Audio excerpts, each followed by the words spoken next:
안녕하세요. 사랑하는 나그네교회 교회 여러분, 그리고 주의 말씀을 함께 읽어가는 그리스도의 형제 자매된 교회 여러분.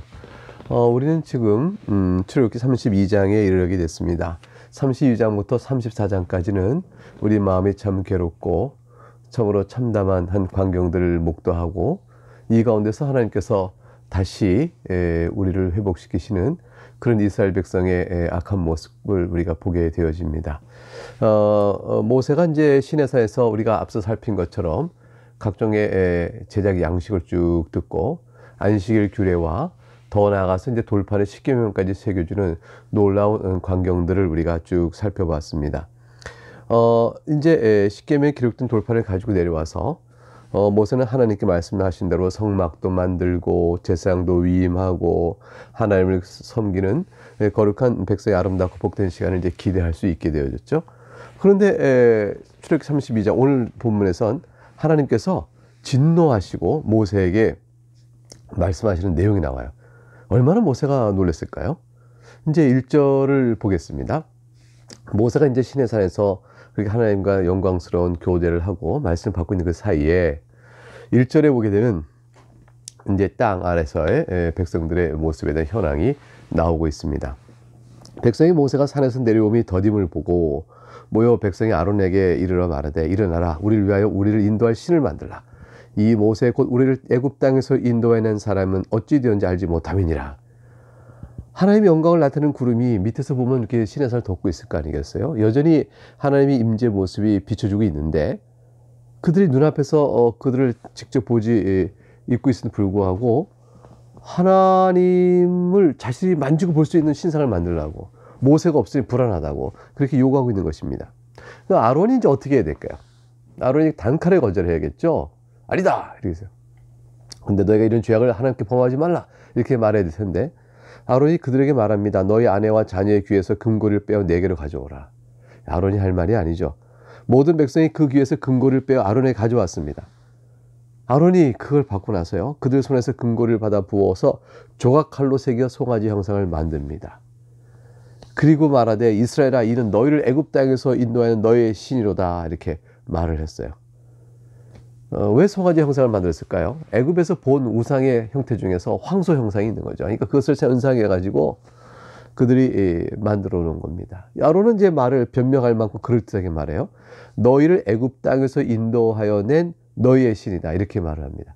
그러니까 이제 우리가 여호와 하나님을 떠난 것이 아닙니다. 하나님께서 눈에 보이지 않으니 우리가 이렇게 하나님을 찾아가려고 이렇게 애써 노력한 것입니다라고 변명을 하겠지만, 이 자체가 하나님이 진노하실 만한 아주 악한 우상 숭배요, 죄악인 것이죠. 아론이 이것을 금했어야 하는 것입니다. 근데 더 나아가서 5절에 아론이 보고 그 앞에 제단을 탁 쌉니다. 그리고 공포에 말합니다. 내일은 여호와의 절일이라, 우리 다 모여서 여호와의 절일을 섬기자. 하나님께서 마치 명하여 하신 것처럼 하나님 하지도 않은 말씀을 들어서 망령되이 그날을 축제일이다, 축일이다, 절기다 라고 말해서 백성 모아서 잔치를 벌이게 된 겁니다. 그러니 6절에 일찍 일어나서 그 금송아지 앞에다가 번제를 갖추고요, 화목제, 우리가 하나님과 화목해야 됐다고 화목제 바치고요, 백성이 앉아서 먹고 마시며 일어나서 뛰어놀았습니다. 난장판이 된 거죠. 난장판이 아주 악한 죄악된 모습이 그 안에 쫙 벌어진 겁니다. 이 가증한 죄악에 대한 하나님의 반응이 어떨까요?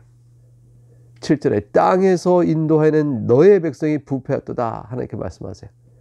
그들이 내가 그들에게 명령한 길을 속히 떠나 자기를 위하여 송아지를 부어 만들고 그것을 예배하며 그것에게 제물을 드리며 말하기를, 이스라엘아, 이는 너희를 애굽 땅에서 인도해낸 너희 신이라 하였도다. 여호와께서 또 모세에게 이르시되, 내가 이 백성을 보니 목이 뻣뻣한 백성이로다. 지금 모세는 깜짝 놀라는 말씀을 받은 거죠. 하나님이 이렇게 영광스러운 가지고 있는데 하나님께서 진노하신 모세에게 막 말해줍니다. 이 백성이 지금 어떤 줄 아느냐? 땅 아래 이 백성이 어떤 줄 아느냐? 네가 산에 내려가면 네가 볼 너희 백성이 어떤 줄 아느냐? 네 백성은 목이 뻣뻣한 백성이다. 네 백성은 부패하다 라고 말씀하고 있는 거죠. 10절, 그런즉 내가 하는 대로 두라. 내가 그들에게 진노하여 그들을 진멸하고 너를 큰 나라가 되게 하리라. 아브라함과 약속하신 큰 나라를 이루시는 일의 실현을 모세를 통해 다시 이루시겠다고 말씀하십니다. 하나님의 시간은 굉장히 천천히 흘러가죠. 약속하시고도 그 약속을 실행할 때까지 오래 걸릴 수 있습니다. 그러나 하나님 안에서는 그것은 이미 정해진 일이요, 결정된 일이요, 그것은 결코 인간이 생각하듯이 오래 걸리는 일이 아닙니다. 그래서 사람 생각은 그럴 수 있죠.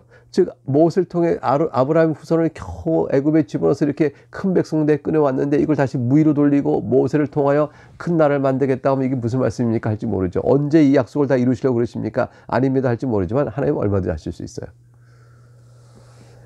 못을 통해서 그의 아들을 통해서 모세와 그의 후손을 통해서 다시 큰 민족을 얼마든지 이룰 수가 있습니다. 그런 걸 통해서 아브라함의 언약을 실현하겠다 말씀하시는 것이죠.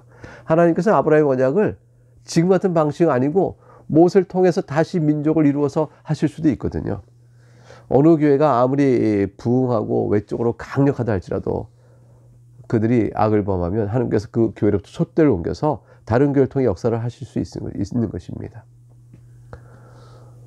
그래서 이러한 상황 속에서 모세가 11주 13절에 그 아름다운 기도를 주 앞에 올립니다.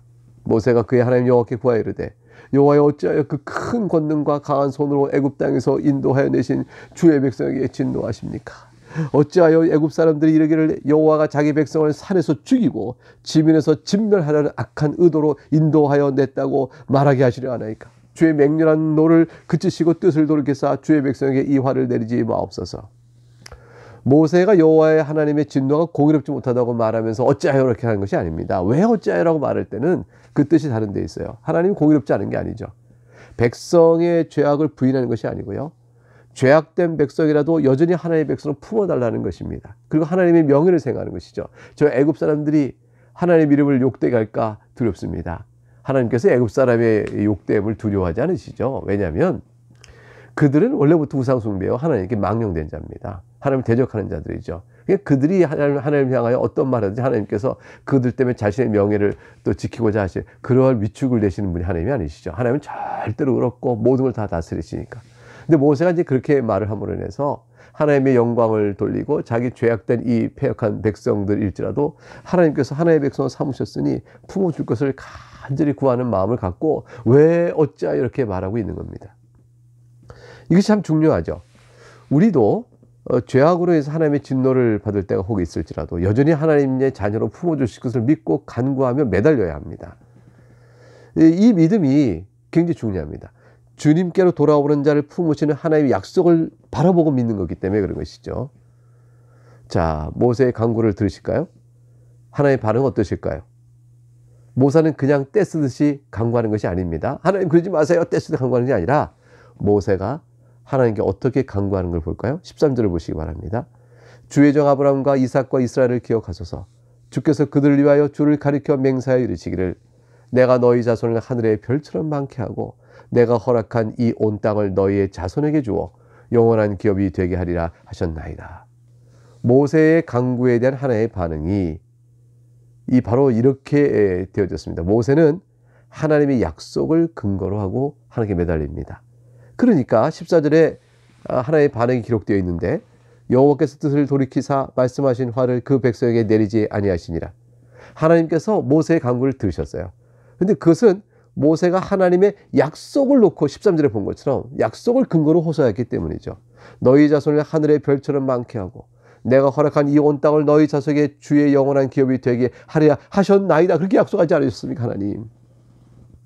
하나님께서 자신이 하신 약속을 실현하시기 위하여 모세의 간구를 들으시고 이 백성들을 멸하고 끌어내지 않기로 하십니다. 우리에게는 모세와 비교가 안 되는 우리를 위하여 간구하시는 분이 계십니다. 그분이 참 중보자이신데 바로 예수 그리스도이시죠. 주님의 중보 기도에 의지하여 우리는 주 예수님께 나아가 붙들면 살 수가 있습니다. 주님께서 우리의 허물을 낱낱이 보십니다. 그리고 그때마다 하나님께 우리를 위하여 기도해 주시는 것이죠. 우리의 허물을 다 하시고 연약함을 아시는 주님께서 하나님 아버지께 우리의 허물 하나하나를 들어 주님께 기도하십니다.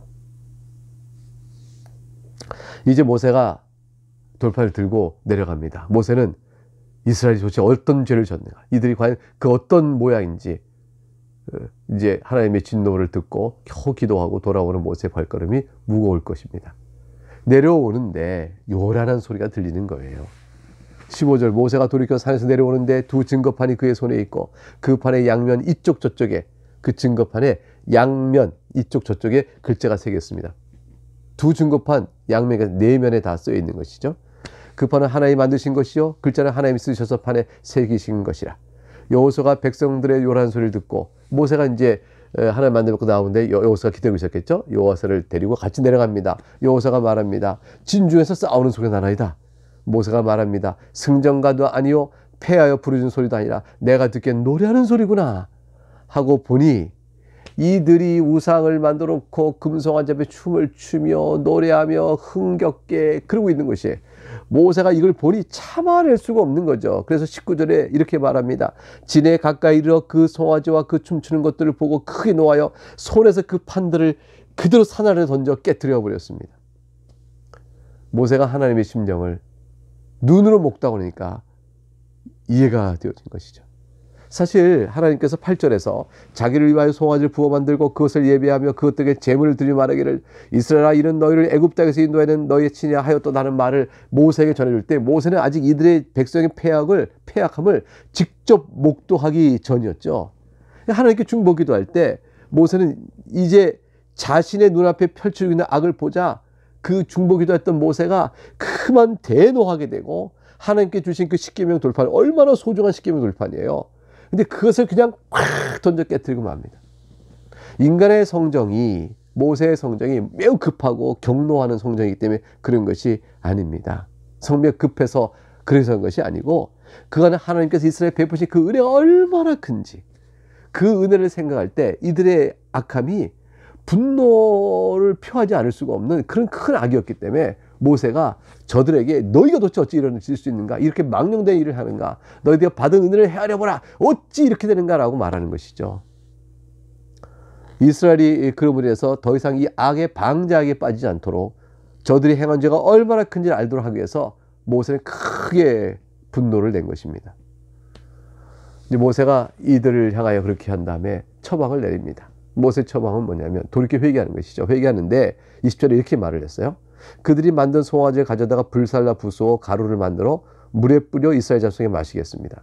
아니, 우상으로 만든 송아지를 불에 막 태워서 그냥 그걸 자기자기하게 가루를 내어 부수는 것은 우상을 파괴하는 것이니까 이해가 되고 납득이 갑니다. 그런데 왜 그 가루를 물에 뿌려 마시겠을까? 정확히 그 이유를 모릅니다. 그러나 이제 많은 사람들이 생각할 때 이런 정도 생각을 하죠. 우상 숭배하는 자에겐 저주가 있을 것이라 라는 사실을 이제 가르치기 위해서 일종의 저주의 물을 마시게 한 것이다, 이렇게는 견해가 있습니다. 이제 금가루를 그냥 잘게 뿌려서 물에 뿌려서 먹으면 건강에는 큰 문제가 없다고 그래요. 그런데 어떤 이는 이것이 곱게 빤 가루를 물에 실제로 풀어버리면 그 물빛이 금가루와 화학 반응이 나면서 붉은 빛으로 핏빛처럼 변한답니다. 그래서 금가루 뿌린 그것을 이렇게 마실 때 피를 마시는 것 같죠. 그러니까 자신이 행한 저주의 피를 자신이 막으면서 저주를 받은 자임을 말하면서도 동시에 그 피 흘림의 속죄 제사를 같이 경험케 하는 이중적 의미가 있다. 오직 그리스도의 속죄의 피처럼 피 흘림이 없이면 사함이 없다는 사실도 깨닫게 하고, 자신들의 지은 죄가 얼마나 이 악한 죄인가를 죽음으로 갚아야 될 죄라, 이런 사실도 보여주는 상징성이 있는 것이었다. 이게 단순히 이제 가루를 물에 풀어 마시는 행위가 아니라 그걸로 나타나는 현상들이 바로 죄를 기억하고 속죄의 피를 생각나게 하는 그런 행위였다, 이렇게 이제 풀기도 합니다. 이 모든 일에서 모세가 이제 아론을 추궁하죠. 21절부터 24절 보게 되면 모세가 아론에게 말하기를 이 백성이 당신에게 어떻게 하였기에 당신이 그들의 큰 죄에 빠지게 하였습니까? 아론이 말합니다. 잘못했습니다. 모세요, 내가 하나님께 큰 죄를 졌습니다. 이렇게 말하면 될 텐데, 내 주여 노하지 마소서. 이 백성의 악함을 당신이 알지 않습니까? 이들이 말하기를 내게 와서 우리를 위하여 우리를 인도할 신을 만들라 하니 이 모세 곧 우리를 애굽 땅에서 인도해낸 사람은 어찌 되는지 알 수 없노라 하기에, 그래서 내가 이들에게 이르기를 금 있는 자는 다 빼내라 그렇게 했습니다. 근데 그것을 내게로 가져와서 내가 불에 휙 던졌더니 이 송아지가 나온 것입니다. 아론이 참 악하죠. 아론이 아직도 회개하고 모세 앞에 자기 죄를 고백하지 않고 있는 거죠. 모세가 아론의 책임을 추구하자, 사실 아론은 얼마나 큰 모세로부터 권한을 위임받고 백성들에게서 모세가 없는 동안에 아론이 나와서 하나님의 뜻을 물으라고 했어요. 근데 아론은 자기의 회개보다는 모세에게 백성의 악함을 대놓고 핑계하고 있고, 더 이제 아론이 악한 것은 불에 던졌더니 송아지 나왔다. 이거는 말도 안 되는 얘기란 거죠. 엉뚱한 얘기잖아요. 자기가 고안한 송아지 우상을 만들어 놓고 정확하게 만든 거 아닙니까? 근데 불에 던졌더니 이제 송아지 나왔다. 이거는 자신에 대한 책임을 마치 자연의 결과지인 것처럼 이렇게 돌려버리는 악한 행동이죠. 모세가 판단은 그렇게 아론의 말을 넘어가지 않습니다. 모세가 본즉 25절에 백성이 방자하니 이는 아론이 그들을 방자하게 하여 원수에게 조롱거리 되게 하였습니다. 여기서 방자된 것은 버릇 없고 교만하고 그렇다는 것을 단순히 말한 것이 아니고요.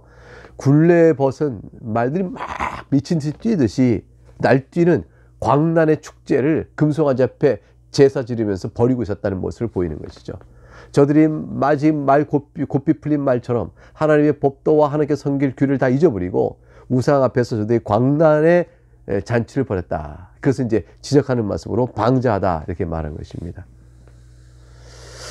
우상을 버리고 여호와 하나님을 섬긴다고 하는 자들이 자신을 구원하신 여호와 하나님을 버리고 우상을 섬기게 되면 얼마나 사람들이 조롱을 받을까요? 우상을 버려라. 우린 여호와 하나님을 섬긴다 그래놓고 이 여호와 하나님을 버리고 우상을 섬긴다면 세상 사람이 얼마나 조롱하겠어요? 예수 그리스도를 믿고 회개하여 구원을 받아 새 사람 되었다고 그 고백하고 자랑하고 감사한다고 하는 자들이 옛사람이 생활 속으로 돌아가 방탕하면 사람들이 그들의 모습을 보고 얼마나 조롱하고 복음과 교회를 없이 여긴다 생각을 해봐야 할 것입니다. 하나님께서는 우리들의 그 많은 허물로 인한 세상의 조롱과 멸시를 참아내십니다. 그리고 우리를 회개토록 이끄십니다. 회개하고 주 앞에 나와 엎드리면 주님께서 그걸 또 허물을 가리시고 덮어주세요. 그래서 죄인 가운데서 택한 백성 만들어 거룩한 백성 이끌어 가시는 그 구원 약속을 이루어 가시는 것입니다. 얼마나 긍휼이 높으신 많으신 하나님이신지요. 26절에 이제 모세가 진문에 서서 이르되 누구든지 여호와 편에 있는 자는 내게로 나오라 하며 레위전이 다 모여 그에게로 가느니라. 이제 모세가 우상 숭배 설사 한번 참여했다 할지라도 회개하고 주 앞에 나오는 자를 다시 모았습니다. 그러니까 이제 많은 사람이 나올 거 아니에요. 그 중에서 레위 자손에게 명한 겁니다. 회개하지 않고 있는 자들이 있으니까 단호히 처단하라고 그랬어요. 회개하지 않는 자들이 받을 것은 죽음의 형벌 뿐이거든요. 그래서 27절에 보니까 이스라엘 하나님 여호와께서 이렇게 말씀하실 너희는 각각 허리에 칼을 차고 진 이문의 저문까지 왕래하며 각 사람이 그 형제를 각 사람이 자기 친구를 각 사람이 자기 이웃을 죽이라 하셨느니라. 레위 사람이 그 모세의 말도 행하니까 그날의 백성 중에 3,000명 가량이 죽음을 당했습니다. 사실 우상을 숭배한 자는 3,000명만이 아니죠. 근데 이제 다 회개하고 돌아오는 과정 속에 있는데 3,000명이 우상을 행하려고 하나님의 대적자가 되어 부추긴 악한 영의 주구가 된 자들이에요. 이들을 처단함으로 악을 행하는 자들의 결국이 어떤 건지를 본을 보인 것입니다. 그래서 29절에 모세가 이르되 각 사람이 자기 아들들과 자기 형제를 쳤으니 오늘 여호와께 헌신하게 되었느니라. 그가 오늘 너희에게 복을 내리시리라. 하나님을 대적하는 자는 자신의 혈육이라도 악을 지적하고 회개하도록 해야 됩니다. 근데 회개하지 않으면 하나님 나라에 들어올 수가 없는 자로 관계가 끊어지는 것이죠. 그들의 죄를 응징하여 교회 안에 둘 수가 없는 겁니다. 여러분은 어느 편에 서시겠습니까? 하나님 편에 있는 자는 나와라 할 때 여러분은 그 걸음을 향하여 주 앞에 나오시겠습니까? 딱 한 가지 조건입니다. 회개하여 돌이키시면 주 앞에 나오시게 되는 것입니다. 이제 모세의 두 번째 중보 기도를 보게 됩니다. 30절부터 35절까지 이어지죠. 이튿날 모세가 백성에 이르되 너희가 큰 죄를 범하였도다. 내가 이제 여호와께로 올라가노니 혹 너희를 위하여 속죄가 될까 하노라 하고 모세는 이제 백성의 죄를 직접 목도하고 이제 죄를 척결한 후에 하나님 앞에 나가 이들의 지은 죄가 얼마나 악한지를 구체적으로 고백합니다. 그리고 하나님의 자비와 긍휼을 의지하여 용서를 구합니다. 31절 모세가 여호와께로 다시 나아가 여쭤오되 슬프도소이다. 이 백성이 자기들 위하여 금신을 만들어 싸우니 큰 죄를 범하였나이다. 먼저 앞에 산에서 첫 번째 중보기도 했을 때는 하나님의 약속을 근거로 하나님 이 백성을 약속하셨으니 버리지 마세요. 이렇게 구했을 뿐입니다. 근데 이제 두 번째 중보기도에서는 백성의 죄를 낱낱이 보았으므로 죄를 구체적으로 고백하고 용서를 구합니다. 32절 그러나 이제 그들의 죄를 사하시옵소서. 그렇지 않으시면 원하건대 주께서 기록하신 책에서 내 이름을 지워버려 주옵소서. 참 모세가 이 백성을 위한 눈물 어린 기도를 올리죠. 자신의 이름을 주님의 거룩한 책에서 지워주더라도 백성을 구해달라고 간구합니다. 물론 이것은 대리속죄는 아닙니다. 모세는 대리속죄할 만한 자격이 없죠. 다만 백성을 품는 자로서 지도자로서 백성을 사랑하는 모습으로 주 앞에 호소하고 있는 것이죠. 여호와께서 모세에게 이르십니다. 누구든지 내게 범죄하면 내가 내 책에서 그를 지워버리라. 모세의 기도에 대해 말씀하시기를 내가 누구든지 범죄하면 내 책에서 그 죄를 죄어버리겠다는 말씀은 모세가 자신의 생명과 바꿔버리겠다는 기도에 의하여 모세를 죽이시는 일로 백성을 구하는 일을 하지 않으시니까 모세의 기도는 엄밀한 의미에서 이제 그 대리속죄라는 중보기도 될 수 없습니다. 모세는 대리속죄를 행하는 구주가 아니죠. 하나님이 제사를 통하여 대리속죄의 은혜를 나타내 보일 때 그걸 통하여 자신도 죄를 속죄받아야 될 죄인인 것이죠. 이 백성이 용서받는 일은 딱 하나밖에 없어요. 대리속죄의 은총을 받는 것이죠. 구세주 예수뿐입니다. 구약 백성은 예수 그리스도의 은혜를 예표하는 제사를 통해서 구원을 받습니다. 이제 34절 보니까 이제 가서 내가 너에게 말한 곳으로 백성을 인도하라. 내 사자가 네 앞서 가리라. 그러나 내가 보응할 날은 그들의 죄를 보응하리라. 여호와께서 백성을 치시니 이는 그들이 아론이 만든 바 그 송아지를 만들었습니다. 하나님께서는 이제 이스라엘 백성을 직접 인도하지 않으시고 주의 사자를 보내셨다고 말씀하세요. 주님께서 보내신 이 사자는 범죄한 이스라엘을 죽음에서 건지시고 약속하신 가나안 땅까지 인도해 주십니다. 어떻게 범죄한 이스라엘을 품으시고 가실까요? 그분은 바로 주의 사자 곧 예수 그리스도이신 것이요. 용서를 베푸시는 것이죠. 범죄한 이스라엘 백성을 그래서 가나안 땅으로 인도합니다. 우리가 범죄하였으나 우리의 용서를 베푸시고 그리스도의 용서로 천국으로까지 우리를 인도해 주시는 거 아니겠습니까? 두 가지 종류의 백성이 이스라엘 가운데 있어요. 회개치 않는 자들은요, 그들이 우상 숭배한 죄값대로 보응받아 영원한 멸망을 받습니다. 그러나 회개한 자들은 자신이 징계의 매를 받을 때 더욱더 회개하여 자신이 행한 죄가 얼마나 큰가를 깨닫게 하십니다. 그래서 하나님께서 지금 본문에서 내가 보응하려는 그들의 죄를 보응하려는 말은 대상에 따라서 의미가 달라져요. 회개치 않고 끝까지 악을 행한 자에게는 그 보응은 멸망의 보응이 되어지고요. 회개하고 주 앞에 나온 자는 그 연약함을 들어 하나님께서 구원해 내시면서 그 죄가 어떻게 얼마나 큰 죄인가를 그들 깨우치기 위하여 필요할 때에 징계의 매를 대십니다. 그래서 그들이 이제 자신의 죄악을 깊이 깨닫고 돌이키면 하나님께 용서의 은혜를 베푸시고 그러신 것이죠. 물론 이것은 죄를 용서하실 때 형벌은 우리가 받을 게 남아있다. 이렇게 하면 뭐 캐톨릭의 연합교회가 되는 것이죠. 그게 아닙니다.